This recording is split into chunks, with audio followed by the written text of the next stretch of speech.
Scary stories seem to be the theme this week in movies, from Disney's star-studded haunted mansion to a gut-wrenching horror thriller, Talk to Me, starring Sophie Wilde. Here to give his take is our film critic, Brad. Great to have you on. Thanks for having me. So real quick, I just want to talk about this past weekend. Obviously, Barbenheimer kind of took the world by storm, it feels like. Cineplex, for example, reporting that this was the highest summer box office weekend for them in history, in their company's history. So what's your take on this? I mean, look, I feel like that Barbenheimer conversation, the projected competition between these movies, it really created a vent out of this, and you get both movies, you know, globally, Barbie already made $500 million. Oppenheimer made $300 million. It's incredible. And just, you know, there's a real eventness to it. I was at the theater just down the street here just the other night. Sold out screenings of Barbie, people in pink, guys and girls in pink pouring in and out of the theater. It really is, it's a movie that created like a night out. You really feel like everyone is ready for a night out, and you feel like this demographic that is typically underserved by comic book movies and Star Wars movies, we're gonna make the most of this, and that's what I'm seeing. Yeah, I just love like the whole energy of getting dressed up and going to the movies, exactly. Right? So if you're hoping to go to the movies this weekend, let's start with a movie designed to appeal to those who have fond memories of the Disneyland attraction Haunted Mansion. What did you think of this? Yeah, look, I mean, maybe this is a movie you also want to get dressed up in your Halloween costumes. It's Haunted Mansion. It is yet another Disney park theme ride turned into a movie. In fact, it was already turned into a movie 20 years ago with Eddie Murphy, which is that's right. Right? Yeah, right at the same time as Pirates of the Caribbean, when Pirates of the Caribbean kind of struck gold with this formula. And look, like, I would love to tell you that this is a witty, good, great, you know, fun movie. I'm not going to tell you that, but it does do its job if you have kids between 18 and 8 kids between 8 to 13 who, you know, they want to be kind of sufficiently terrified, but also have a goofy time with this. You have a cast that's kind of game in this in terms of Owen Wilson with his droll delivery, Tiffany Haddish kind of going all out. So it's a fun enough time. Okay, who's this for?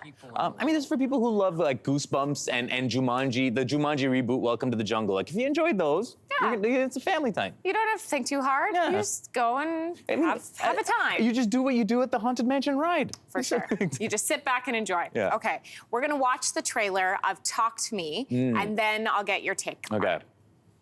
Light the candle to open the door. Blow it out to close it.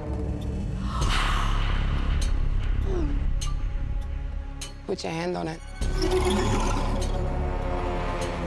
Now say, talk to me.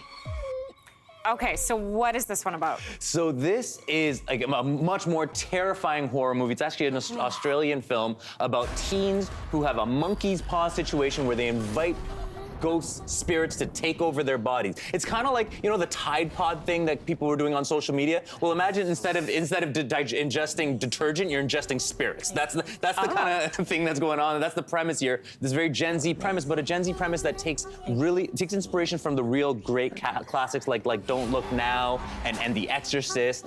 So really, like, you know, look, this is a movie that I think has its emotional logic gaps and holes, but it's really well done in terms of pinning you to your seat, grappling with this young girl's, actor, Sophie Wilde. She gives you an incredible performance as a girl who's mourning her mother, and by mourning her mother and wanting to be closer to her spirit, she goes further down the void. So riveting, emotional stuff. This movie could be a sensation if enough people go see it. Really? Okay, Yeah. so who is this one for?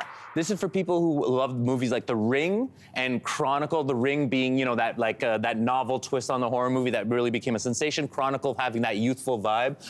You know, taking kids who go way too far with their pranks and stuff. It's a real amalgamation of those two movies. Okay, this last one, I remember talking about Concrete Valley during TIFF last year. It's now ready for a wider release. Yeah. So remind us what this one is about. Yeah, I mean, so it's playing in Toronto right now. It's going to start playing in more cities. This is a movie about a community in Toronto that's kind of cut off by our valley. It's called Thorncliffe Valley. It's a real hub for where Syrian refugees had gathered, and they create their own little microcosm, self-sufficient community where the story is about a doctor from Syria who doesn't have a job here, but he does house calls to the community, and you see through his eyes and through his wife's eyes how this community functions. So really beautiful, mix between documentary and fiction that really captures the vibe of Toronto, basically. And who's this one for? I mean, this is for people who love movies like Anne at 13,000 Feet and Residue, really art house movies that make you lean forward. This is for Rad. It's for Rad. It's for Rad. I love it. Yes. Brad, great to have you on. Thanks for having me. Hey, thanks for watching. If you liked this, be sure to subscribe here, or you can check out more Your Morning videos right here.